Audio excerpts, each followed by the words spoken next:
मुरगुडच्या दत्तघाट जवळील स्मशानभूमीमध्ये संशयास्पद विधीचा प्रकार, नागरिकांमध्ये भीतीचं वातावरण।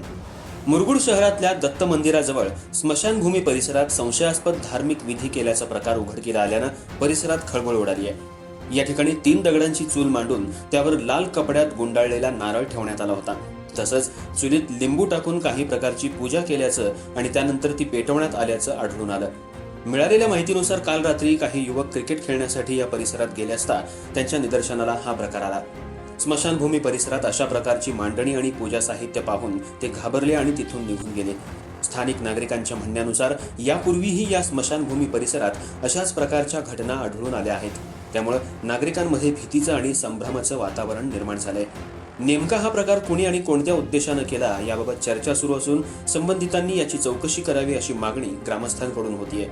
परिसरात अशा प्रकारचे प्रकार वारंवार घडत असल्यानं प्रशासनानं लक्ष घालून संबंधितांचा शोध घ्यावा आणि योग्य ती कारवाई करावी अशी मागणी नागरिकांनी केली आहे। न्यूज शाहीसाठी मुरगुड प्रतिनिधी सर्जेराव भाट।